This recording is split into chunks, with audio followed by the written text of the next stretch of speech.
होमबा बै साब्रै मानसिया बै साथाम मानसिया मा जागोन होबाय आरो निर्दलि होआब्ला बिथाङा पार्टी राजनितिनि मोनसे कालचार जानानै दङ आरो दा बेखौबो जों सनमान होनो सोलोंनांगौ नंगौ जै बर' हारिनि रायजो राजा नोंथांमोननि गेजेराव दिनै मोनसे भिडिअ लानानै फैदों भिडिअखौ नोंथांमोना निस्सय थामनेलाव नायनानै मिथिनानै फैखाबाय बे आयदानि सायावनो आङो एसे डिसकासन खालामनानै फैनो नागिरबाय जे आथिखालाव मोनसे ट्रेन्ड सोलिगासिनो दङ बेनो जाहैबाय मा जोंनियाव जायखौ मोजां मोनो बिनिनो माने माबा लानानै जोंनो बिजाथिफोरखौ हास्थायनाय बे मोनसे जागासिनो थारमाने फैबाय थानाय जोंनि सेप्तेम्बर दानाव जानो गोनां जेरैबायदि बिटिसि इलेक्सन दा बेखौनो नोजोर होनानै गोबां सुबुंफोरनि गोसोआव गोबां बाथ्रा सिखारदों गोबां दैदेनगिरिफोरनि गोसोआव गोबां बाथ्रा सिखारदों जों सोरखौ भट होनो सोरजों थानो सोरखौ सापर्ट खालामनो टिकेट बिनायाव बेबायदि मोनसे गोबां बाथ्राफ्रा जोंनि गेजेराव फैया नङा फैदों दा आं बेनि आयदानि सायावनो आङो माखासे थाल्ला थुल्ला स्रा माखासे बाथ्राफोरखौ आङो बुंनानै होनो नागिरदों आं मिडिल लाइनाव थांनानै नोंथांमोननो खिन्थानो नागिरदों नोंथांमोना इन्टारेस्टेडबा नायदो आरो नङाबा थादो आरो दे रायजो राजा नोंथांमोन आरो दैदेनगिरि सार नोंथांमोन बिटिसि इलेक्सना फैबायानो एकदमबारे फैथारबाय आरो बारा गोबाव गैला दिनैनि तारिखआव जोङो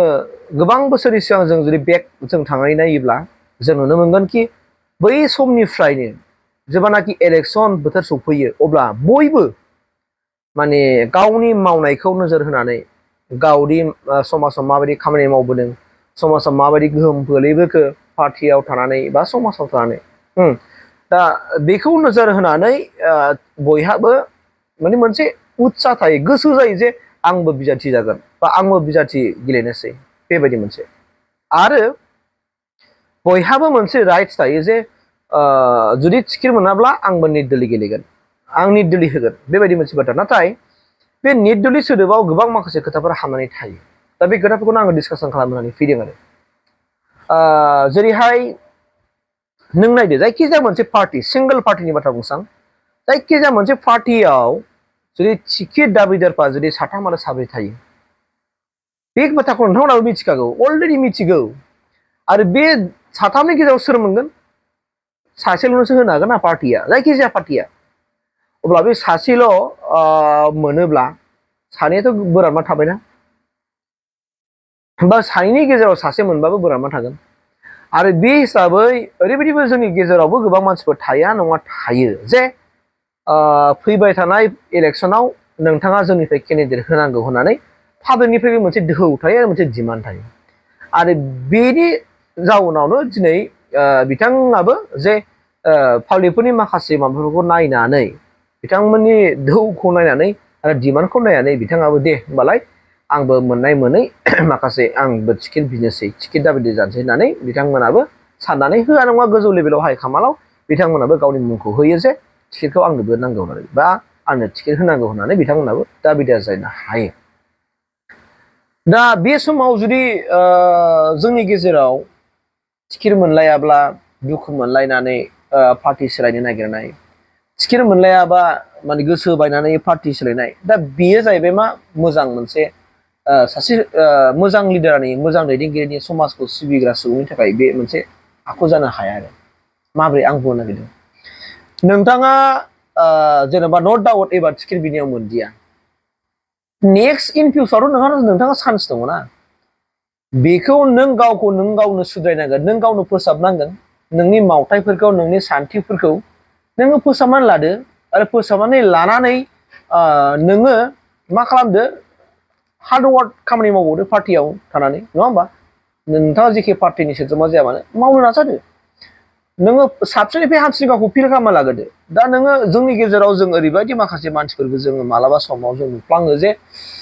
नों फिल्डखौनो बानायनानै लायाखै फिल जायाखै नोंखौ पाब्लिकफ्रानो रावबो सिनाया नों नो डाउट पाब्लिकफ्रा सिनायो होनना बुंबा नोंनि एलेकानि मानसिफ्राल' सिनायो नोंनि समस्थियाव बेसेबां गुवार एरिया बेखौ नोङो दिनैसिमबो गिदिंफेराखै थांफेराखै पाब्लिकफोरजों सुखु दुखु रायलायफेराखै अब्ला नोंनि फिल्डआनो जाखायाखै अब्ला नोंनि फिल्डआ जुदि नों बानायना लानो हाखायाखैबा अब्ला नों गेलेयोबा नों बोरै देरहानो हागोन बायदि मोनो जों नैबेखौबो साननांगोन आरोखि स' गतिके पार्टियाव जों बयबो बावसोमनानै खामानि मावा नङा मावबोयो आरो बिनि उनाव जेब्लानाखि जोङो इलेक्सन गेलेनो थाखाय टिकेटनि खोथा फैयो अब्ला बेवहाय जोंनि गेजेराव गोबां कुइसनफोर सिखारो दा बिनिखायनो आंनिफ्राय खावलायनाया बेनो साथामानो बिबाय दाबिदार टिकेट बा साब्रैयानो जाबाय दाबिदार टिकेट बा साबायानो जाबाय सासेल'सो मोनगोन ना होमबा बै साब्रै मानसिया बै साथाम मानसिया मा जागोन बे मोनसे दा दुखुजों बिसोरबो सोरनिबा प्रेसाराव मालाबा होमबालाय आं निर्दलीय गेलेनोसै टिकेट मोनाब्ला बे मोनसे सिद्धान्त लायो आरो अल्टारनेटिभ वेया बिथांमोना जाहैबाय मा जुदि मोनाब्ला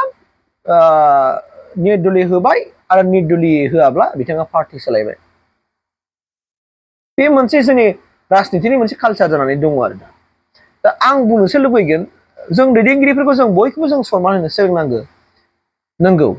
आरो सोर सनमान होयो सोर सनमान होआ बेखौबो जोङो माने मिन्थिनो हागोन लासैनो नङा होमबा पार्टियाव खामानि मावबोनानै बयबो सेक्रिफाइस खालामहैयो सोरबा डिस्ट्रिक्ट लेभेलाव सोरबा सेन्ट्रेल लेभेलाव सोरबा ब्लक लेभेलाव सोरबा प्राइमारि लेभेलाव सोरबा मरेल सापर्ट हिसाबै नङा होमबा सोरबा मरेल सापर्ट हिसाबै सोरबा एडभाइजारफोर हिसाबै गोबां माखासे स्ट्रेटेजि प्लेन पलिसि बाहायनानै गोबां मानसिफ्रानो गोबां खामानि मावबोयो पार्टि लेभेलाव दै गासिबो बयनिबो समान बिबान दङ बिबान गोनां बिबान गैयैनि खोथा फैयावहाय बिथांमोना मोनथिगौ जायफोर पार्टियाव माने सालायो मानोना सिगां समफोराव आंबो पार्टियाव थाबोनाय हिसाबै आंनाव माखासे एक्सपिरियेन्स दं नालाय बेखौ आं मिथिगौ आरो स' बेखायनो आं शेयार खालामदों दा नोङो हमना लादो मोनसे पार्टिनिफ्राय टिकेट मोनैनि खाथिराव जुदि बिथाङा जुदि पार्टिखौ सोलायोब्ला बिथांजों जे जाय सोद्रोमाफोर दं बिथांमोना थांफागोन ना थांफाया निश्चय थांफागोन बा बिथाङा जुदि निर्दलीय होयोब्ला जाय पार्टिनिफ्राय जाय समस्थियाव टिकेट मोनैनि खाथिराव निर्दलीय गेलेबाय बे निर्दलीय गेलेनायनि मेन उद्देश्य जाबाय मा आं टिकेट मोनाखिसै आं बेखौ फेजेनगोन होननानै एगेन्स्ट खालामनाय जायो आरो बेनि बे मोनसे पार्टिनिनो भटखौ बोखावनानै लांनाय जायो थारमाने बोखावनानै लांनानै बेखौ फेजेननायनि कम्पिटिसनसो जानाय जायो देरहानायनि कम्पिटिसन जाया थारमाने बेहाय जुदि नोंथाङा जुदि मोनफ्रोमबो पलिटिकेल पार्टियाव थायाबालानो जुदि इन्डिपेन्डेन्टलि गसंनायब्ला बेवहाय सोरनिबा पार्टिया खहा जाया आरो हयथ' बाहाय सोरनिबा पार्टिनिबो भट होगोन रायजो राजा साधारन मानसिनिबो भट थांगोन सोरनिबा भटआ खिन्थु पार्टियाव थानानै पार्टिनिफ्राय टिकेट मोनैनि खाथियाव जुदि जेब्लानाखि जोङो निर्दलीय गसंबायना होमबा बै पार्टिनि सापर्टारफ्रा बेखौ मोजां मोनग्रा मानसिफ्रा 1000 जन 15 जन 2000 जन मानसिया थांगोन अब्ला बे समस्थियाव ओरैनो गोथाङैनो गोथै जायो आरो माने गोथाङैनो बुथारनानै दोननाय जाखायो बे पार्टिखौ बै केन्डिडेटखौ जाय टिकेट मोनदों बेखौ बिदि जायो थारमाने ओंखायनो आंनि लुबैनाया बिसोर सारमोन जायखि पार्टियानो जाथों मानो आं गासैबो पार्टिखौ आं मोजां मोनो दैदेनगिरिफोरखौ सनमान होनो सोलोंनांगौ आं गासैबो दैदेनगिरिखौ आं सनमान होयो आरो मानोना बिथांमोना समाजनि सानसे खामानि मावगोन नङा होमबा दिनै राजखान्थियाव बिथांमोना राजखान्थिनि फोथाराव ओंखारनानै नट डाउट माखासे बिथांमोना मोजां आरो गाज्रि माखासे बाथ्रा बुंलायनो हायो बा बुंलायखायोबो नङा होमबा बिनि गेजेरावबो बिथांमोना जेब्लानाखि इलेक्सना माने खाथियाव फैथारोब्ला बिदिनो बुंलायबाय इलेक्सन जोबबा गैलालाय आरो बिनि थाखाय बिथांमोना समाजनि खामानि मावलायबाय रायजो राजाखौ सेवा खालामनो नाजालायबाय दा बेफोरबायदि खिन्थु जोंनि दैदेनगिरिफ्राबो हक सेन्ट्रेल लेभेलानो जाथों बा डिस्ट्रिक्ट लेभेलानो जाथों बा ब्लक प्राइमारि लेभेलानो जाथों नोंथांमोना माबायाव पार्टियाव थानानै गावनि केरियारखौ जेब्लायबो मोजां पजिटिभ माइन्डजों पजिटिभ सिन्ताधाराजों खारबाय थानो नाजा अब्लानो नोंथांनो सानसे रायजो राजायानो सेलेक्ट खालामगोन जे नोंनो भट टिकेट होथारनांगौ एबार जों नोंसोरजों दं आं नोंजों दं जों नोंसोरजों दं होननानै जों नोंजों दं होननानैबो दिनै रायजो राजाया बुंगोन जेब्ला नोंनि पार्टि लेभेलाव थानानै खामानि मावनाय नोंनि साननाय हनाय गुबुनफोरजों डिसकासन खालामनाय पार्टि लेभेलनि डिसकासन खालामनाय रायजो राजाफोरनि डिसकासन खालामनाय रायजो राजाफोरखौ मदद होनो ओंखारबोनाय बेफोर माखासे माने बाथ्राफोरखौ रायजो राजाफ्रा डिटेलै मिन्थिगोन आरो मिन्थियोबा नोंनि सायाव फोथायनाय लाखिगोन आरो नोंथांनोनो सानसे समावब्लाबो टिकेटनि थाखाय रायजो राजाफ्रा गसंगोन बे मोनसे बाथ्रा आरो गासैबो दैदेनगिरिफोरखौनो गोजौ लेभेलनि दैदेनगिरिफ्राबो नायखायो बे माबायदि खामानि मावदों बेनि माखासे क्रिएटिभिटि गोसोनिफ्राय बिथांनि माखासे मोन्दांथिफोर एबा बिथांमोननि सान्थौफ्रा मारैखौ बिनि क्रिएटिभिटि माइन्डसफ्रा मा बेफोरखौ नोजोर होयो आरो नोजोर होनानैनो नोंखौ सानसे थलथ' बोरै खनखांनानैब्लाबो नोङो टिकेट होगोन सानसे बे आरो स' जों बेफोरबायदि माखासे आखुथायफोरखौ जों गावनाव दानानै लानो नांगोन आरो बेखौ दानानै लानोबा नों गावखौ फोथायनांगौ आरो गुबुनखौबो नोङो फोथायनांगोन नोंखौल' फोथायनानै जानाय नङा गुबुनखौबो फोथायरोंनांगोन गुबुनखौ नों जुदि नोंखौ पजिटिभ साननानै लायोबा नों गुबुनखौबो पजिटिभ सानना लानो नांगौ आरो नोंनि मावनायफ्रा जेब्लायबो गुबुननि थाखाय जानांगौ नोंबो थांबाय गुबुनखौ फोथांना जानांगोन बे आरो राजनिथियाव थायोबा गोबां माखासे बाथ्राफोरबो जों खोनासंनांगौ जानानै फैयो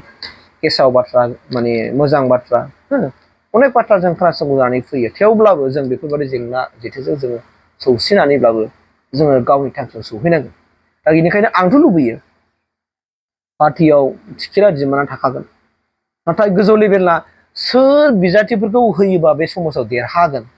सोर बिजाथिखौ बै समस्थियाव मानसिफोरा बांसिन मोजां मोनो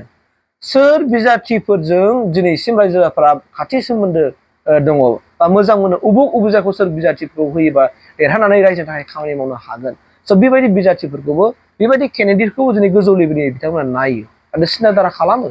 आरो बेखौ होयोबा निसय जों देरहागोन बेफोरबायदि आरो मानोना पार्टि लेभेलावहाय थायाव माने कम्पिटिसन जालायोना बै एगेन्स्ट पार्सननि